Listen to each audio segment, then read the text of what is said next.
Hello hello statement distribute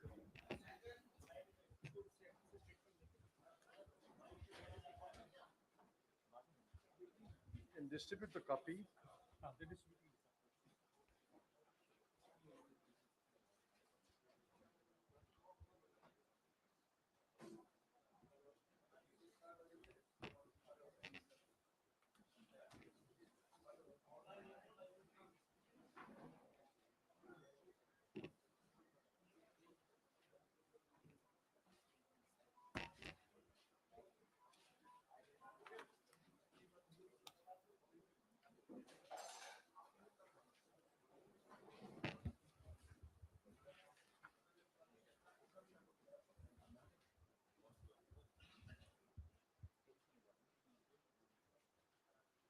नमस्कार दोस्तों,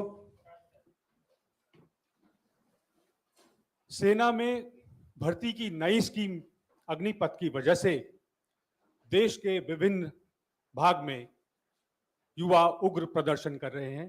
बिहार, उत्तर प्रदेश, हरियाणा से होते हुए राजस्थान के अलावा देश के कई भागों में युवा सड़क और रेल मार्ग को अवरुद्ध कर रहे हैं। इस आपात स्थिति को देखते हुए हमने यह विशिष्ट पत्रकार वार्ता बुलाई है। मैं स्वागत करता हूं देश के पूर्व वित्त मंत्री, राज्यसभा सांसद आदरणीय पी चिदम्बरम जी का, पूर्व केंद्रीय मंत्री, राष्ट्रीय महासचिव श्री अजय माकन जी का, पूर्व केंद्रीय मंत्री एवं विधायक राजस्थान से आदरणीय सचिन पायलट जी का और हमारे राष्ट्रीय प्रवक्ता पवन खेड़ा जी का। आप सभी का स्वागत है। मैं आग्रह करूंगा चिदम्बरम जी से कि वो पत्रकार वार्ता आरंभ करें।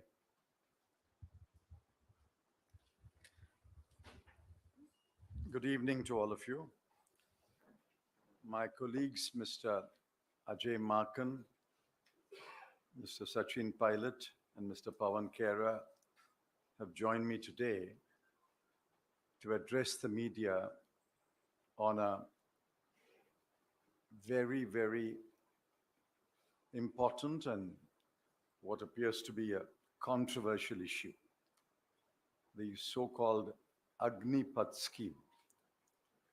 I have an opening statement which I will read, and then Ajay will make the statement in Hindi, and then we'll take a few questions. We would like to request you to confine this press conference to the subject of Agnipath. It is a matter of great concern that the government has announced a scheme called Agnipath to recruit 46,000 soldiers to the three defense forces. The Agnipath scheme is controversial, carries multiple risks, subverts the long-standing traditions and ethos of the armed forces, and there is no guarantee that the soldiers recruited under the scheme will be better trained and motivated to defend the country. We have read and heard the views expressed by retired defense officers. Almost unanimously, they have opposed the scheme, and we believe that many serving officers share the same reservations about the scheme. Our first concern is that the Agnipath soldier will be trained for 6 months and will serve for another 42 months when 75% of the recruits will be discharged. It appears to us that the scheme makes a mockery of training, inducts into the defense forces an ill-trained and ill-motivated soldier, and discharges a disappointed and unhappy ex-soldier into the society. The age of recruitment, 17 to 21 years, raises numerous questions. A large part of our youth will be totally excluded from serving in the defense forces. The stated objective of savings on the pension bill is a weak argument and has not been established beyond doubt. On the other hand, the short period of training, 6 months, and the unusually short period of service, 42 months, may have negative consequences on quality, efficiency, and effectiveness. We fear that the scheme may turn out to be a case of penny wise and security foolish. Several distinguished defense officers have pointed out that a fighting soldier must take pride in his unit, must be willing to lay down his life for his country and comrades, must not be risk averse, and must be capable of exhibiting leadership. They fear that each one of these objectives will be in jeopardy under the scheme. The announcements by the Ministry of Home Affairs and the Ministry of Education on post-discharge opportunities appear to be afterthoughts. They show that the scheme was poorly conceived and hastily drawn up. A major change in the mode of recruitment should have been examined thoroughly, and a pilot scheme should have been tried and tested. Nothing of that sort has been done. Several experts have suggested alternative models to address the issues of inadequate recruitment to the defense forces. There is no indication that the alternatives were examined. Given the situation on our borders, it is imperative that we have soldiers in our defense forces who are young, well-trained, motivated, happy, satisfied, and assured of their future. The Agnipath scheme does not advance any of these objectives. It is our duty to warn the country of the consequences of a hastily drawn-up scheme. We would urge the government to keep the Agnipath scheme in abeyance, hold wide consultations with serving and retired officers, and address the issues of quality, efficiency, and economy without compromising on any one of the three considerations. Ajay.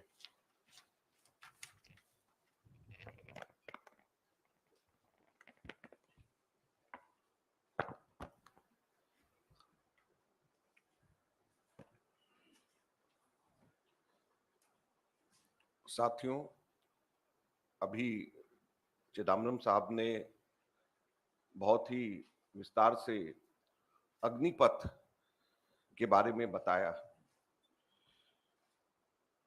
हमारे देश में ठेके पर सैनिकों की भर्ती का नया नाम है अग्निपथ, और ये हमारे देश के करोड़ों बेरोजगार युवाओं के साथ में एक भद्दा मजाक है। हमारे सरकारों के अंदर कुल मिलाकर के 62,29,000 रिक्त पद, 62,29,000, जिसमें भारतीय सेना अकेले के अंदर 2,55,000 रिक्त पद, सेंट्रल आर्म पुलिस फोर्स के अंदर 91,929, लगभग 1 लाख रिक्त पद, स्टेट पुलिस फोर्सेस के अंदर 5,31,000 के करीब रिक्त पद, रेलवेज के अंदर 2,66,000 रिक्त पद हैं, और सभी अगर और भी सब मिला लें तो लगभग 62,29,000 रिक्त पद। और ठेके पर सैनिकों की भर्ती कितने टोटल?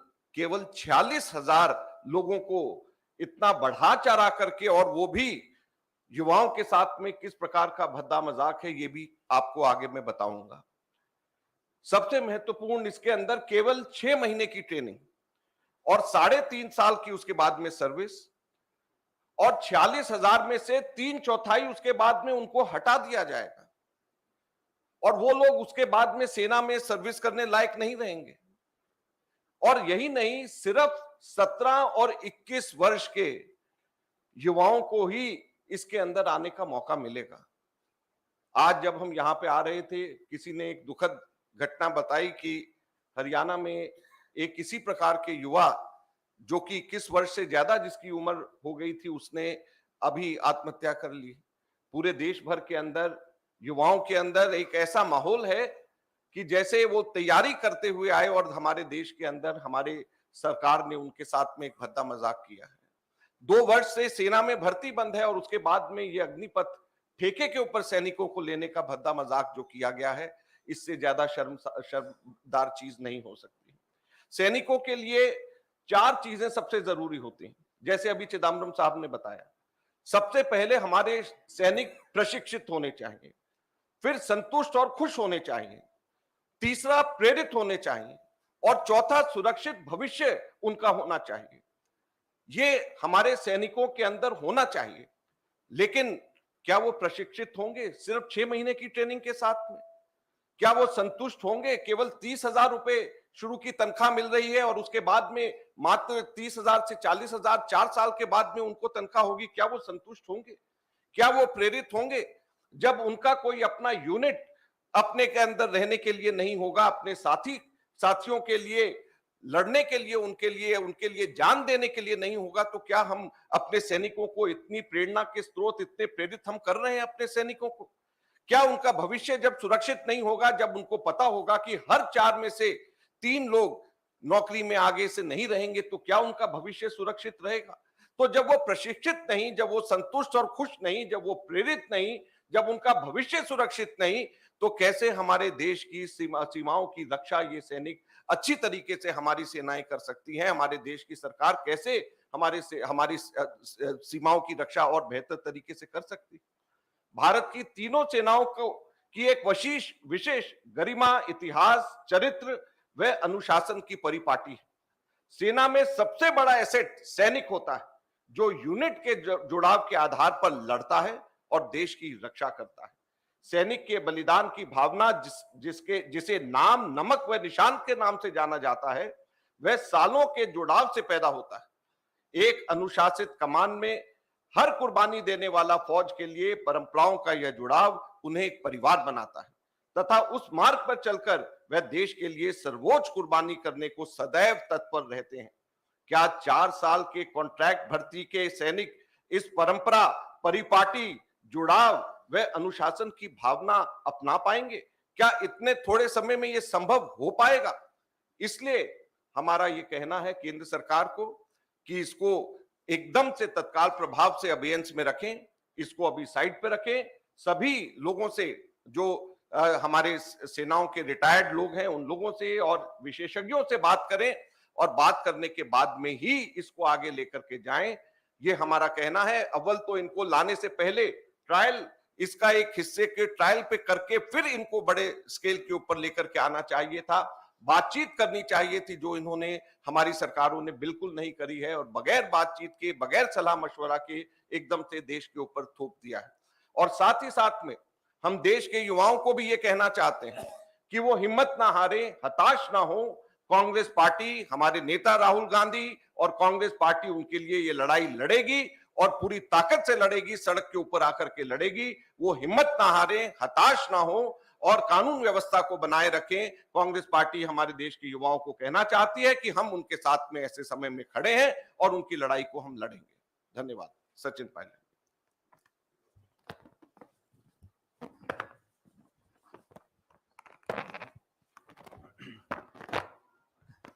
साथियों, अभी आदरणीय चिदम्बरम साहब ने और अजय माकन जी ने जो बातें बोली, वो मैं समझता हूँ ना सिर्फ कांग्रेस पार्टी की सोच है, लेकिन अधिकांश भारत के नागरिक और विशेष रूप से नौजवानों के अंदर जो आज पीड़ा है, उसको उन्होंने प्रदर्शित किया है। और जैसा अजय माकन जी ने कहा कि सरकार को पहले चाहिए था, जो लाखों लाख खाली पद पड़े हैं, फौज में 2 साल से भर्तियां नहीं हुई, उसके लिए वैसे ही नौजवान आंदोलित थे और कोविड का बहाना लेके 2 साल से रिक्रूटमेंट नहीं हुआ। 1,20,000 ऑफिसर्स के पद खाली पड़े हैं थल सेना के अंदर। तो पहले बैकलॉग को पूरा करना चाहिए था। और जिस जल्दबाजी में इस स्कीम को घोषित किया गया है, सिर्फ शॉर्ट टर्म रेवड़ियां बांटकर लोगों का मन जीतने के लिए कोशिश की है। लेकिन सवाल ये उठता है, जिस प्रकार केंद्र सरकार ने 3 काले कृषि कानून बनाए थे, कथित रूप से कहा गया था किसानों के भले के लिए हम बना रहे हैं, किसान आंदोलन कर रहे थे। अब जिन नौजवानों के लिए योजना बनाई गई है, वो सड़कों पे हैं, पूरे देश में आंदोलन हो रहा है। तो जिनके भले के लिए आप स्कीम बना रहे हो, अगर वही आपके खिलाफ आंदोलन कर रहे हैं, तो विनम्रता पूर्वक केंद्र सरकार को इसको रोक देना चाहिए। स्कीम से लाभ बहुत कम है और नुकसान बहुत ज्यादा है। जैसा चिदम्बरम जी ने कहा, फौज के अंदर, और अजय माकन जी ने बिल्कुल सही कहा, फौज में आप 4 साल के लिए भर्ती कर रहे हैं, 6 महीने ट्रेनिंग करेंगे, उसके बाद साल में 2 महीने की छुट्टी भी जाएगा वो। तो टोटल सर्विंग पीरियड जो 4 साल का है, उसमें से मुश्किल से 2.5 या 2.25 साल की वो नौकरी कर पाएगा। उस इतने कम समय में नाम, नमक और निशान की जो बात कह रहे थे, ये बिल्कुल सही है। फौज में सरहद पर खड़े होकर देश के लिए शहादत देने के साथ-साथ अपने साथियों के साथ एक असमरणीय एक जज्बात पैदा होते हैं। और जिन लोगों ने फौज की वर्दी पहनी है, वो समझते हैं कि इसमें समय लगता है। जब एक नौजवान को मालूम है कि 2.5-3 साल के बाद उसको वो यूनिट बटालियन छोड़नी है, तो वो संबंध, वो व्यवहार वो नहीं बना सकता। ये सर्वविदित है। लेकिन जानबूझकर इस स्कीम को डाला गया है। हम समझते हैं इस स्कीम को तुरंत प्रभाव से रोक देना चाहिए। फौज के अंदर हमारी भारत की सेना किसी सरकार, किसी पार्टी, किसी दल से बहुत ज्यादा कीमती है। सदियों से, दशकों से हमारे सैनिकों ने हमारे देश को गौरव दिया है। आज उनके भविष्य के साथ, उनके रिक्रूटिंग जो प्रक्रिया है उसके साथ, और विशेष रूप से करोड़ों करोड़ों नौजवानों के साथ जो खिलवाड़ करने का काम हो रहा है, ये आज से पहले कभी किया नहीं है। और भारतीय सेना, भारतीय फौज, हम सबको उन पे फक्र है। मुझे लगता है कि उसके साथ इस प्रकार का खिलवाड़ बिल्कुल आवश्यक नहीं है। और केंद्र सरकार को समझना होगा, कांग्रेस पार्टी ने हम पे आरोप लगाते थे कि हम किसानों को भड़का रहे हैं या हम मिस इन्फॉर्मेशन दे रहे हैं।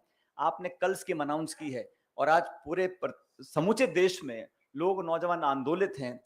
तो इस संवाद की कमी है, चर्चा की कमी है, मनमानी थोपने की जो आदत है केंद्र सरकार के, भाजपा की, उसी का परिणाम है कि ये अल्प समय में, जल्दबाजी में, जैसा अजय भाई ने कहा, ये ठेका प्रवृत्ति जो कर रहे हैं फौज के अंदर, वो किसी को एक्सेप्टेबल नहीं है। इसलिए इसको रोक देना चाहिए। और अहंकार, घमंड में जिद पे अड़कर किसी स्कीम को थोपना बिल्कुल गलत है, विशेष रूप से जब वो सेना और हमारे देश की सरहदों पर सवाल आता है। तो मैं देश की तरफ से, पार्टी की तरफ से बोलना चाहता हूं कि फौज के सेंटिमेंट को समझना पड़ेगा। जो विशेषज्ञ हैं, जो सेना के पृष्ठभूमि से लोग आते हैं, सर्विंग ऑफिसर्स, रिटायर्ड ऑफिसर्स, सब ने एक स्वर से कहा है कि ये हड़बड़ी में, जल्दबाजी में बनाई गई स्कीम है। इसको थोपने का काम केंद्र सरकार कर रही है। इसको रोक देना चाहिए।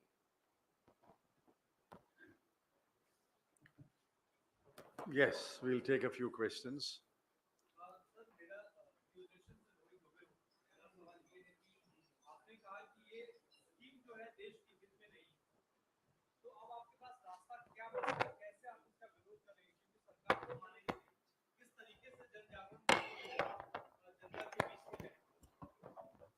देखिए, जनता के बीच में जाने का कार्यक्रम हम लोग जल्द बनाएंगे और आप लोगों को हम बताएंगे, आप लोगों के माध्यम से कांग्रेस के सभी साथियों को हम बताएंगे। और आज एकदम से हमारे वरिष्ठ लीडर्स के साथ में मिलकर के हमने जो प्रेस कॉन्फ्रेंस किया है, ये यही है बताने के लिए कि यह स्कीम ठीक नहीं है। और युवाओं को हम कहना चाहते हैं, हमने कहा है कि कांग्रेस पार्टी उनके साथ खड़ी है और हम सड़क पे संघर्ष करेंगे। No, don't jump to court. You see, the way to go about devising a new scheme, the correct way to go about is, first, the government must prepare a status paper on what the situation is, what the problems are, without suggesting any answers. Simply a statement of facts. What is the situation? What are the problems? And then share it with serving officers, retired officers.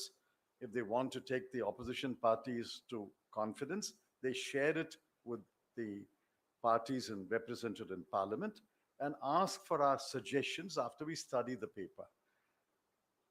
You have to first have a question paper before you can answer. Here, there is no question paper, and they've come up with answers. What are the questions first, and we will give you answers.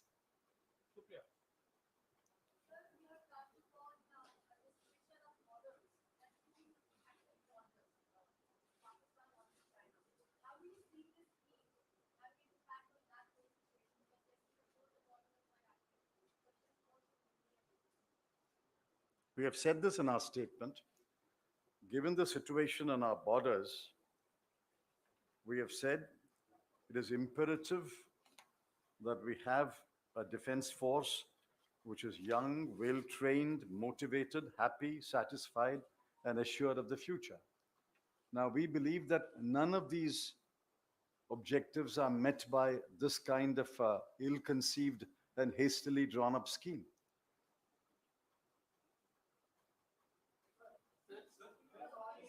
You moderate.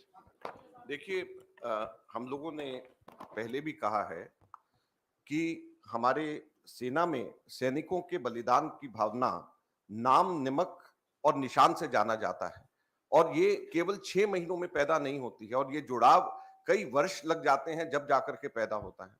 और ऐसे समय में जब हमारे सैनिक प्रशिक्षित होने चाहिए, संतुष्ट और खुश होने चाहिए, प्रेरित होने चाहिए और सुरक्षित भविष्य के प्रति आशावान होने चाहिए, ये चारों चीजें इसमें से मिसिंग। तो कैसे हम ये उम्मीद करते हैं कि हमारे दोनों एक्टिव बॉर्डर्स के ऊपर हमारी सरकारें बेहतर प्रदर्शन कर पाएंगी जब हमारे सैनिक ही मोटिवेटेड नहीं है, हमारे सैनिक प्रशिक्षित नहीं है, सुरक्षित भविष्य के प्रति आशावान नहीं है, नाम, नमक और निशान की भावना उनमें नहीं है, तो कैसे हम उम्मीद करेंगे कि हमारे बॉर्डर्स सुरक्षित रहेंगे? अभी आता हूँ, एक मिनट यहाँ आ जाए।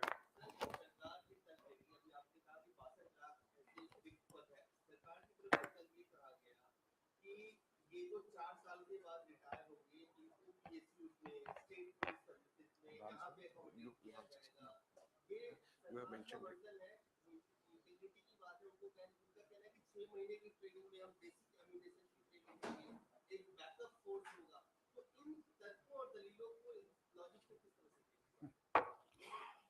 As far as I understand your question, how do you train a soldier in 6 months? This is not Boy Scout training. This is not NCC. This is a fighting soldier who has to give up his life not only for his country, but for his comrades. He's fighting in the trenches. He's fighting as a unit. He must be willing to give up his life for country and comrades. You don't inculcate such qualities in 6 months of training. They are treating it as Boy Scout training.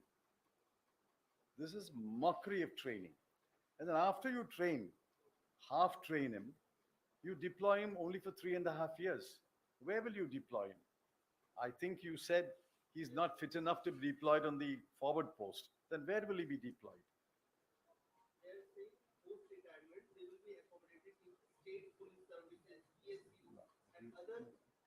See, there are any number of ex-servicemen in this country. If they wanted to join the CAPF and the state police, they would have joined. But why are there so many vacancies in police forces and CAPF? You simply don't take two separate issues and say, I say so, therefore this guy will go there. Why are there vacancies in police forces? I was Home Minister. I know the huge number of vacancies in state police forces, huge number of vacancies in CAPFs. Why are the ex-servicemen not joining those forces? So merely because he becomes an ex-serviceman after 4 years, there's no guarantee he will join the CAPF or the state police force. They require a different frame of mind, a very different frame of mind. And best of my knowledge, an army soldier is trained to shoot to kill the enemy. A police is not trained to shoot to kill. It's a different matter. Some of guys do that, but that's not the way the police is trained. They are very different trainings. All these are simplistic solutions they are suggesting without thinking through the whole matter. Sir, Yeah, please.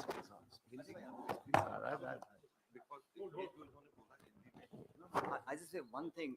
आप कह रहे थे, you see, आपने कहा कि सरकार ने claim किया है कि 4 साल के बाद 1/4 तो रिटेन करेंगे, 3/4 वो प्रेफरेंस मिलेगी उनको CAPF में, स्टेट पुलिस में।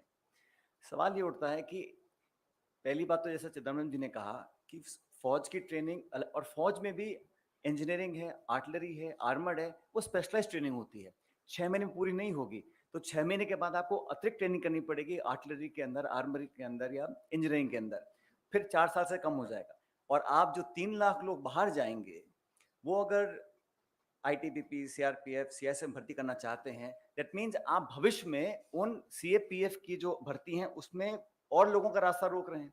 अगर इनको प्रेफरेंस मिलेगी तो जो फ्रेश रिक्रूटमेंट्स होने हैं उसमें कमी हो जाएगी।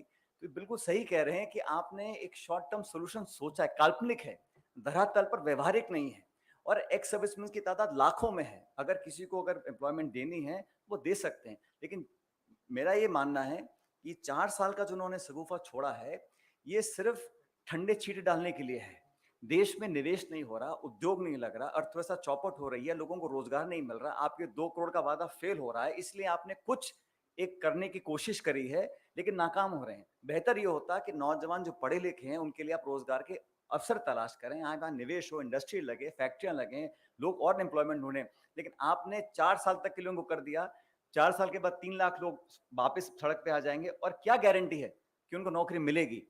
फिर वो विध्वंस पैदा होगा, तो ये शुभ संकेत नहीं है।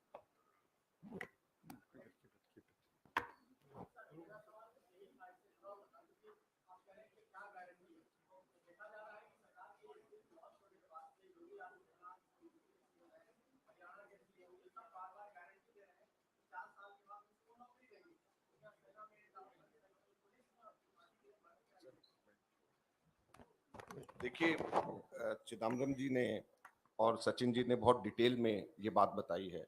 मैं हिंदी में दोहराना चाहता हूं जो चिदम्बरम जी ने कहा। मुख्यतः एक तो अभी भी हमारे जो paramilitary forces, central arm police forces हैं और स्टेट पुलिस फोर्सेस, दोनों में मिलाकर के 6,30,000 की वैकेंसीज हैं। 6,30,000। और इतने सारे एक्स सर्विसमैन हैं, वो लोग जो हैं इसके अंदर क्यों नहीं खप रहे हैं? अभी इतने सारे एक्स सर्विसमैन हैं, वो इसके अंदर क्यों नहीं खप रहे?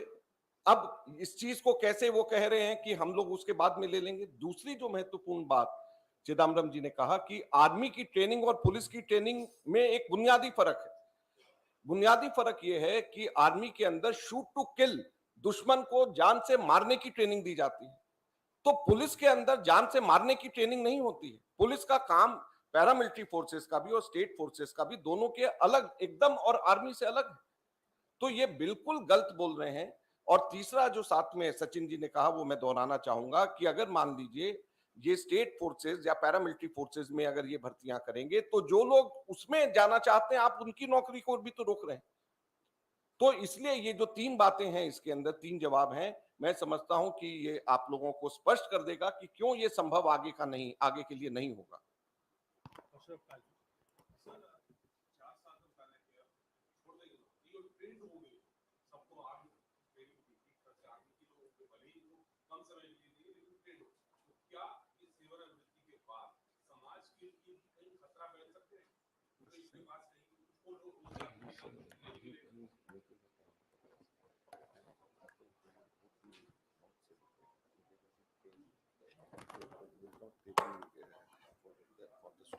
See, one has to study this matter carefully with the help of sociologists, psychologists. You can't come to any rapid fire conclusion. I can visualize a situation where, after 4 years, the bulk of the people who are discharged are unhappy, dissatisfied, and insecure about the future. If an unhappy, dissatisfied, insecure soldier is discharged into society, I don't imagine that's the kind of situation we want to live in. So these are matters that have to be carefully studied.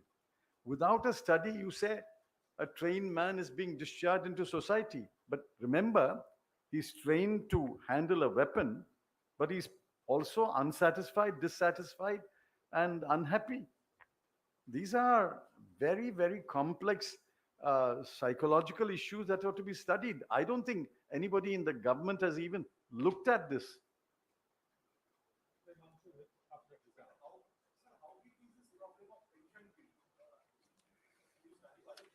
See, the pension bill is indeed a large bill. I mean, nobody is denying that. Nobody is denying that the pension bill is large.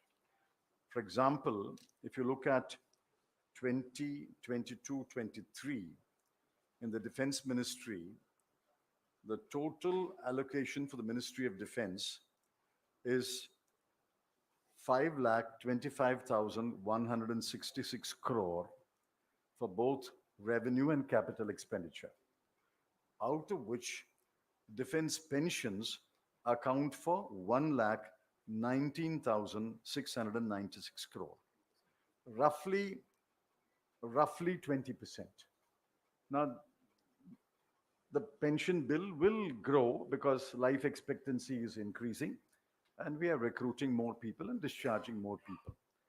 But the answer is not a quick fix solution like this. And I have not seen the math. Somebody must work out the mathematics and say, giving these young men 11.5 lakh at the end of 4 years is more economical than giving them a pension. I don't know. We have to see the mathematics. It has not been published. Nobody has shared it with the country. Therefore, if there is a problem with the burgeoning pension bill, that is to be addressed. But you can't address it in a manner that you become, as I said, penny wise, but security foolish.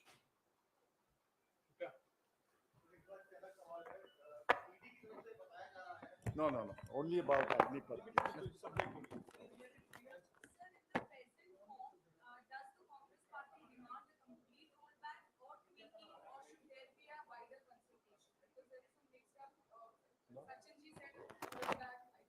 No, we said keep it in abeyance, consult widely, and then drop the scheme.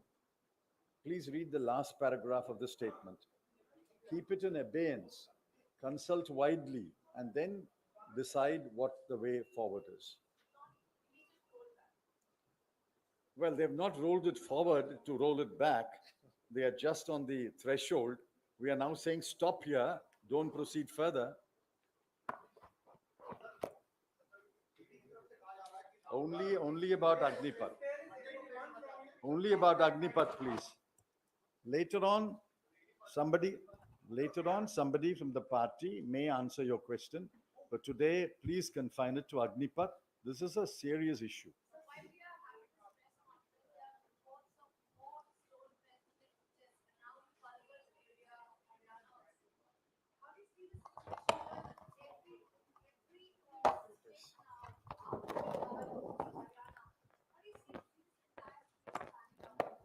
You see, the fact of the matter here is whoever came up with this harebrained idea did not apply mind, has no understanding of rural India.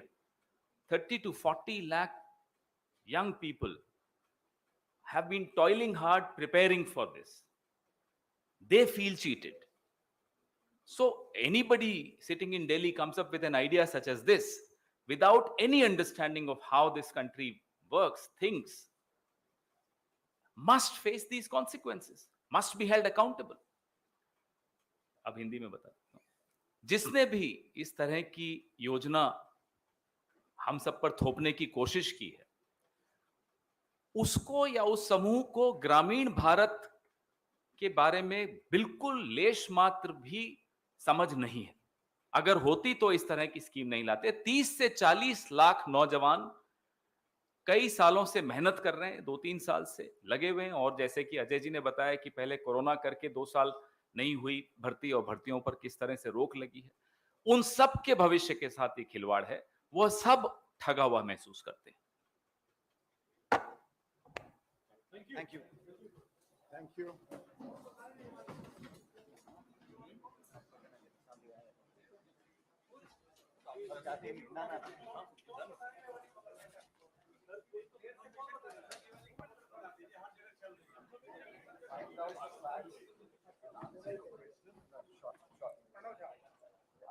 Please take us out.